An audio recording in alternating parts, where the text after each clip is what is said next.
En esta clase seguimos estudiando autores y obras de la arquitectura moderna, es decir, contenidos de la unidad temática 2. Les habla Mariana Betoli y a continuación desarrollaremos conceptos necesarios para realizar las actividades propuestas en la Guía de Trabajos Prácticos 2, parte 2, en la cual proponemos profundizar sobre autores y obras del periodo de entreguerras, que denominamos un momento de la cristalización de la arquitectura moderna. También del periodo de la continuidad, es decir, después de la Segunda Guerra Mundial. En este caso, el autor estudiado es Le Corbusier. Charles-Édouard Jeanneret, Le Corbusier, su seudónimo. Lo estudiamos como uno de los 6 maestros de la arquitectura moderna, fundamentalmente en el periodo de la cristalización, y también algunas obras después de la Segunda Guerra Mundial, periodo en el cual su manera de encarar el proceso del proyecto manifestó cambios sustanciales. Este suizo, que se establece en Francia, será y es hasta hoy un referente de la arquitectura moderna, una personalidad multifacética o polifacética. Personalidad multifacética dijimos, Le Corbusier artista, Le Corbusier escritor, proyectista, jefe de su propio estudio. Lo vemos en plena acción en la imagen, con sus clientes, con sus discípulos. Docente también, un docente a través de sus conferencias, sus viajes, de tomar contacto con maestros jóvenes locales, por ejemplo, el caso de los países latinoamericanos, de la visita y las conferencias de Le Corbusier en Buenos Aires, en Río, en las capitales de países latinoamericanos.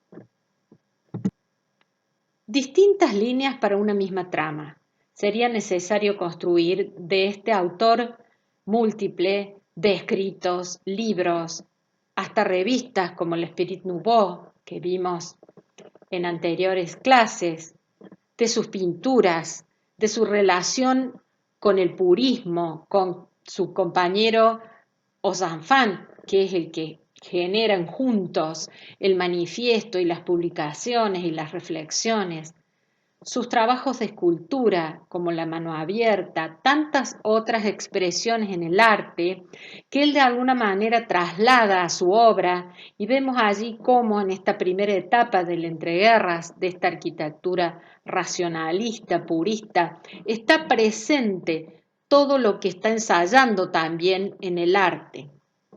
Así como después de la Segunda Guerra, su giro hacia una arquitectura más expresionista, con una manifestación de los materiales en bruto, del hormigón en brut, del Breton brut, de la luz como constructora de los espacios, esa materia sutil que construye el espacio y que de alguna manera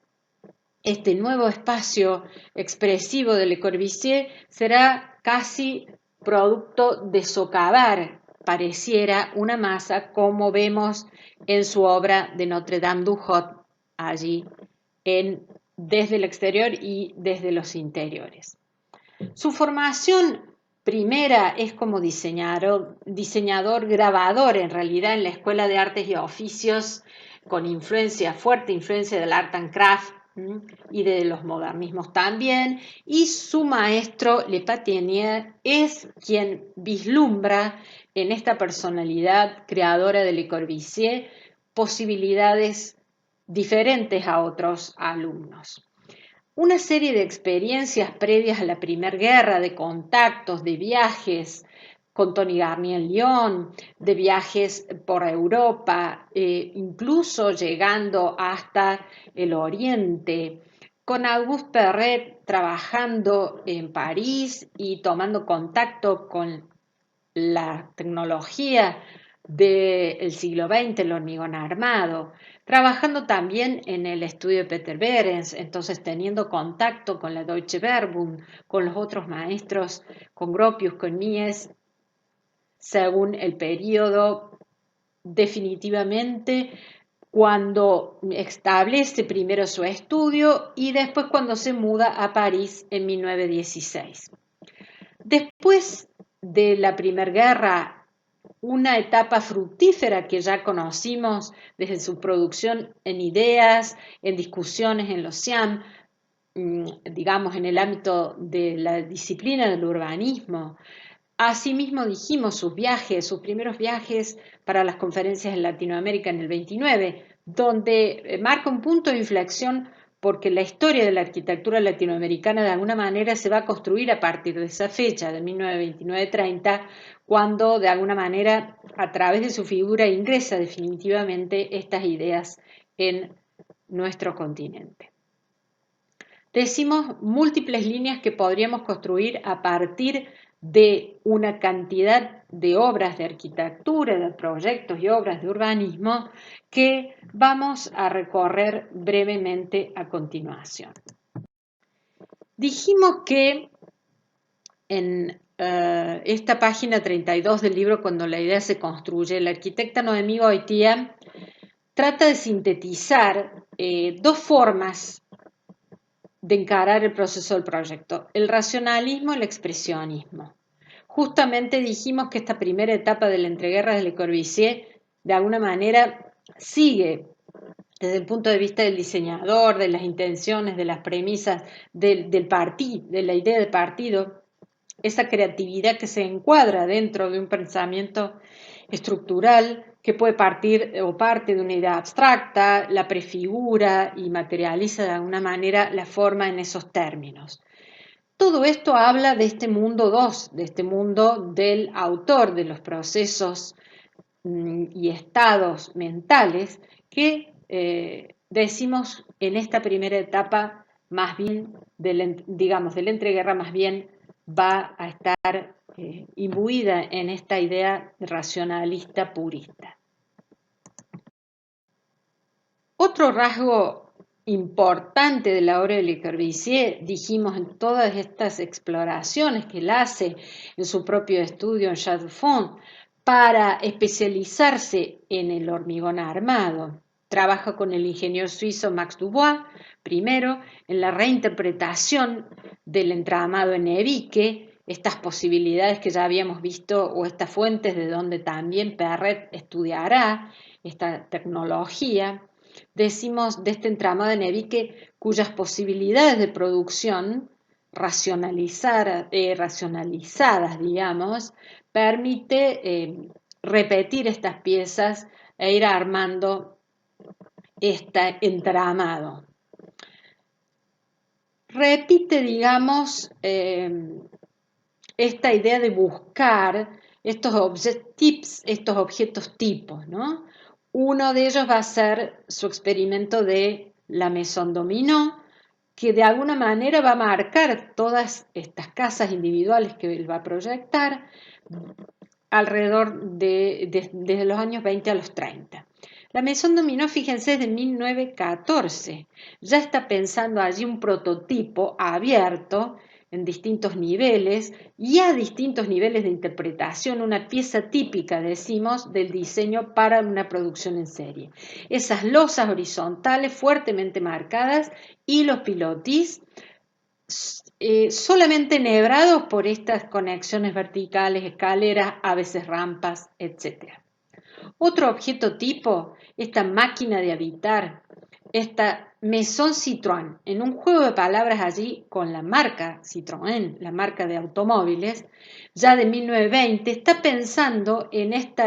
paralelepípedo de dos placas, más bien ciegas, y dos caras que con losas intermedias va generando unos espacios que balconean unos sobre otros y que generan esta especie de caja donde la escalera va haciendo de recorrido lateral y conectando todos los espacios. Esos dibujos son del texto de Baker,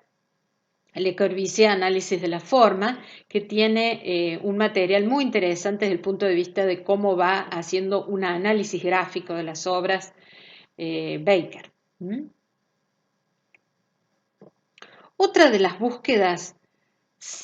a través de sus viajes, de su estudio pormenorizado, por ejemplo, del orden geométrico de un Palladio, de un tratadista, como fue Palladio, que ustedes estudian en Historia 1, esa obsesión por encontrar y desentrañar el orden geométrico, los trazados reguladores por detrás de los proyectos. Fíjense cómo él trabaja con la idea de todo el entramado de la Villa Malcontenta de Palladio del siglo XVI y cómo uno puede encontrar esa relación con esta búsqueda también de un trazado regulador en la Villa Stein, para lograr a través de esa malla estos puntos de soporte, los pilotis, y el espacio generarlo liberando esa condición de portante del muro y con la libertad de ir de alguna manera construyendo otra manera de espacios en el interior de su arquitectura. Decimos, algunas estrategias para el proyecto se hacen presente, digamos, en su idea de los famosos 5 puntos de la arquitectura nueva. Les 5 points d'une architecture nouvelle, donde en los años 20 reproducirá estas ideas en una serie de viviendas como la Ville Savoie, por todos conocido, o la Villa Stein, en este caso lo que estamos viendo. ¿Cuáles son? Recordemos esos 5 puntos. Por un lado, el usar pilotis, o sea, estas pequeñas columnas o esbeltas columnas más bien, que separan el edificio del suelo y permiten atravesar ese plano cero. El punto 2 de sus 5 puntos, la planta libre, conseguida mediante esta separación de la condición portante del muro para liberar la subdivisión y la creación de los distintos espacios interiores, la fachada libre, que tiene relación con lo anterior, porque está separada la condición portante del muro, porque eso está en los pilotes, la ventana horizontal o corrida, la fenêtre longère, o sea, al no tener que soportar la carga de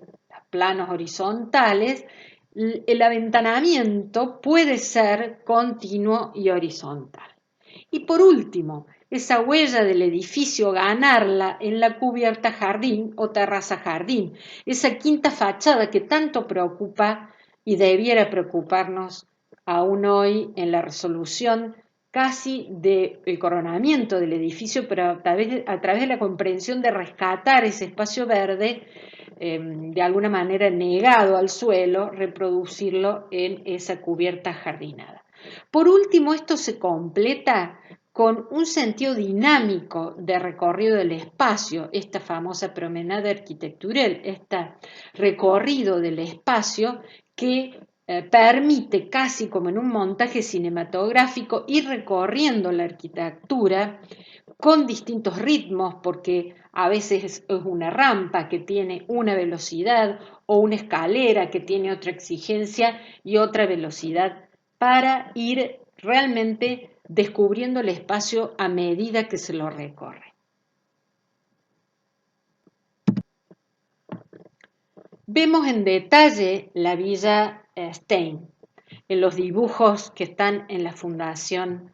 Le Corbusier y claramente podemos distinguir los pilotes que van dando ese ritmo de la Villa Malcontenta y cómo desde el plano del suelo, con servicios, con un ingreso, con las cocheras, hasta el siguiente piso, el plano noble, que se conecta con la terraza y la escalera que baja al jardín posterior, y cómo avanza hacia un piso más privado hasta llegar a la terraza jardín con todos esos servicios por un lado resueltos, la vivienda por ejemplo para la gente de servicio de la casa y esa vivencia de la terraza jardín. Claramente en la foto de abajo a la izquierda vemos casi el modelo de la dominó construido, o sea, las losas fuertemente marcadas, sostenidas por pilotes y un envolvente que con esa libertad de falta de carga estructural poder jugar con planos vidriados horizontales con distintos tipos de aberturas y de resolución de las superficies. Ya en los años 30, finales de los 30, finales de los 20, principios de los 30, vemos cómo, no solo en Le Corbusier, sino en otros autores, comienzan a darse ciertos cambios. Ya los pilotes no son tan finos, el hormigón empieza a manifestar este carácter, a veces dejado a la vista con los encofrados. Fíjense en este pabellón suizo en la ciudad universitaria de París, cómo está clara esa idea de levantar el edificio y que el paisaje lo atraviese en el plano cero, como sus dibujos de cómo debía ser la escala del territorio o la escala mayor próxima a la arquitectura. Decimos,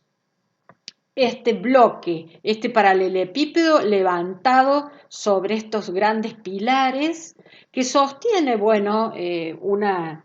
resolución de planta muy sencilla de cada una de las células de vivienda de los estudiantes, pero la libertad de la forma y el volumen y el uso de nuevos materiales y nuevas texturas se da sin duda en ese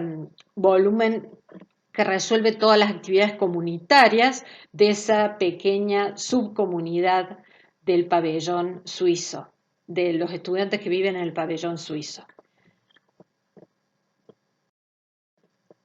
Vemos acá entonces esa otra cara que no es la del paralelepípedo, es la que tiene otros materiales, otras texturas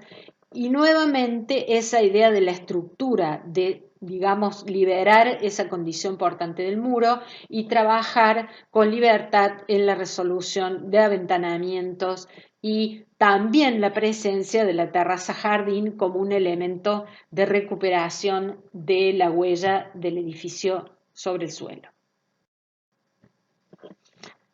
Cuando le toca el proyecto de un edificio entre medianeras, se ata, digamos, a las condiciones del contexto. Este es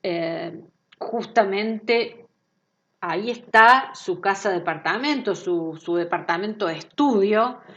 Le Corbusier ocupa con la planta superior de este edificio, situado en el 24 de la calle Nuez en París, con salida a dos calles. Todavía, digamos, en el proyecto figura también su primo, que es su socio de toda la vida, el edificio denominado 24NC. A la izquierda vemos los espacios que eran su estudio, su lugar de escribir, de pintar, de realizar sus esculturas, cómo casi que esos dobles niveles se van de alguna manera construyendo ese espacio interior de este departamento que tiene esta posibilidad de otro entrepiso.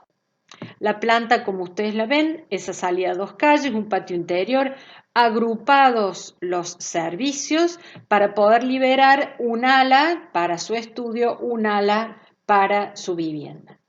Algunas interesantes experiencias de esta vivienda son como todo el estudio del mobiliario y la arquitectura de interiores, piensen en estos años, lo deja en manos de Charlotte Perriand, que de alguna manera lo acompaña en todo el diseño de mobiliario de su famosa chaise longue y otras sillas y elementos, digamos, del diseño cotidiano que también explora como una línea paralela de la producción en arquitectura, o sea, en todas las escalas, de los objetos, de la arquitectura de la ciudad. Otro de sus legados, el famoso modulor, establece en los años 40 este sistema de medidas basado en la proporción humana, pero en una proporción humana para un hombre X, basado en todo un sistema de relaciones sobre la idea del número áureo, de la proporción áurea, del trazado regulador en función al número de oro, para justamente ir armoniosamente construyendo este sistema de relaciones y proporciones que desde el hombre a los objetos de uso cotidiano traslada a la arquitectura para poder resolver en armonía una y otra relación de partes en el edificio. Decimos que estas obras posteriores a la Segunda Guerra, en un contexto de escasez, por supuesto, de recursos y de materiales, no serán un obstáculo para que Le Corbusier ponga en acto semejante arquitectura con un despliegue de toda esa textura dejada a la vista en la resolución del hormigón, mostrando, decíamos, los encofrados, usando los cribados, el mismo hormigón para configurar todos estos controles lumínicos de acuerdo a la orientación de las fachadas, con elementos de todo tipo, desde gárgolas a pequeños detalles en la carpintería, en los grandes paños vidriados, en también usar esa condición de levantar el edificio del suelo, semi-encastrado en este caso, porque la pendiente así lo de alguna manera mandaba a poner ese artefacto, pero dejando que el edificio se asiente. Es lo que vemos en esta serie de planos, como el edificio, abajo a la izquierda ustedes ven, va surgiendo y hay una parte que todavía es parte de ese suelo. Por supuesto que en el plano cero habrá una reinterpretación del claustro, del clásico claustro de un convento como es el caso de la Tourette. O sea, la iglesia y el claustro, pero en el caso, digamos, de la resolución interna del claustro, hay otra serie de conexiones casi en cruz que facilitan, ya no es la galería perimetral solamente, sino que para conectar todas las áreas más públicas o la biblioteca, el comedor, todas las zonas, digamos, más públicas, aunque sea de las actividades internas diurnas del convento, están conectadas más fácilmente que a través de la galería perimetral al patio, cosa que ya en los distintos niveles donde se desarrollan las celdas de los monjes, sí vuelve al tipo claustral y siempre buscando estos gestos diferentes, por ejemplo, cómo separar la nave de la iglesia del resto del edificio y cómo a su vez conectarlo. Sin duda, el interés mayor quizá, o tanto interés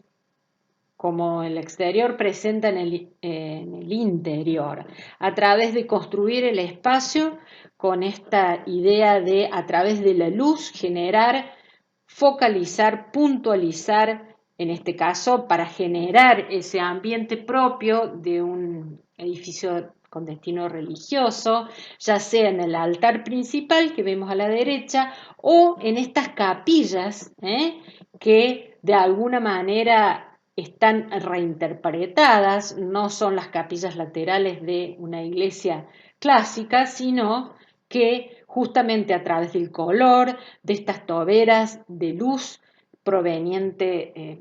de diferentes maneras de ingresar la luz en el espacio y de focalizar, decimos, en todos estos altares laterales. Otra experiencia de proyecto, fíjense nuevamente en la India, cuando viaja por su obra en Chandigarh. Esta es una obra de vivienda, una casa que no puede entenderse si no es en corte, permanentemente hay que estar chequeando la planta y el corte para poder dilucidar cómo se está construyendo este espacio tan complejo, con materiales muy sencillos, como ustedes están viendo, un hormigón con una mano de obra, seguramente con las dificultades económicas y de la calidad también de una mano de obra que seguramente no está manejando la misma grado de terminación de un pabellón suizo, por ejemplo. Dos partes claramente diferenciadas, la zona de la familia, la zona de servicios, donde están cochera, vivienda de personal de servicio, la cocina que se conecta con ese paso en planta baja, como ven allí en la planta, con el office y entonces sirve a todas las áreas públicas. Fíjense, casi que la fachada es una pequeña caja que va envolviendo y va generando todas esas situaciones de control lumínico, de verificar que las corrientes de aire vayan de alguna manera siendo capturadas y regulando ese clima. ¿Se acuerdan que es un dato principal en la India? Controlar la luminosidad, la incidencia del sol, cómo las sombras van generando también hacia el interior. Vamos a ver la riqueza y complejidad del espacio dada por esta manera de resolver el espacio en corte y en planta simultáneamente. Esto es lo que estamos viendo allí, ese enorme casi techo sombra, o sea, porque acá es más complejo aún que una simple terraza jardín, porque hay varios niveles al coronar el edificio que van generando algunas losas que funcionan como esos techos sombras que son fundamentales en climas exigidos, digamos, para la radiación solar, porque permiten alejar la radiación y ventilar el espacio entre la propia cubierta interior y la cubierta exterior, decimos si hay una doble cubierta, ¿verdad? Entonces, incluso en el uso del color, en el uso de ese aventanamiento con vidrios coloreados, vidrios con distintos espesores, que van casi como generando ahí un caleidoscopio, ¿no? Una luminosidad que va a ir cambiando de acuerdo a las épocas del año, a las horas del día. Una vivienda para ser estudiada en profundidad, como decimos, para ir de alguna manera recomponiendo ese espacio tan complejo que va generando Le Corbusier en el recorrido mismo del edificio a través de la velocidad de la rampa o de la escalera, como lo hemos visto en ejemplos ya desde los años 20. Decimos entonces que estas distintas formas de encarar el proceso del proyecto que hemos recorrido en el libro de la arquitecta Goitía y otros profesores de Historia 2, el libro Cuando la idea se construye, vuelve a darnos pie a generar una reflexión en torno a estas dos etapas tan marcadas de Le Corbusier, ¿no? Que dijimos, esta segunda posguerra, con estas obras de distinto carácter, en distintos continentes, con distintos recursos, pero con un modo de enfrentar el proyecto que tiene que ver con el expresionismo y en contraposición o en un contraste muy pleno con su primera etapa de la entreguerras racionalista purista. Un maestro con tantos discípulos, algunos que trabajaron en su estudio y otros que desde su formación en otro continente, como es el caso de Kenzo Tange, admiraron ya desde su formación superior la obra de Le Corbusier y que, perteneciendo a una cultura totalmente diferente como la japonesa, hace una interpretación y de alguna manera, uso de los recursos de Le Corbusier para generar una arquitectura que a veces es absolutamente superadora y, por otro lado, en algunos ejemplos, absolutamente japonesa y no francesa ni suiza. como dice Kenzo Tange, para de alguna manera relacionar con este problema que nos ha preocupado durante todo el desarrollo de la unidad temática 2, la relación entre esa heteronomía de la utilidad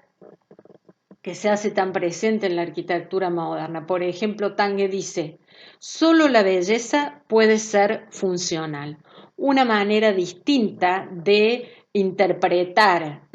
pero ya dijimos que el funcionalismo no es solo referido a los usos, sino que, como decimos, hay funciones psicológicas, hay funciones sociales, hay funciones simbólicas que también puede y debe transmitir la arquitectura.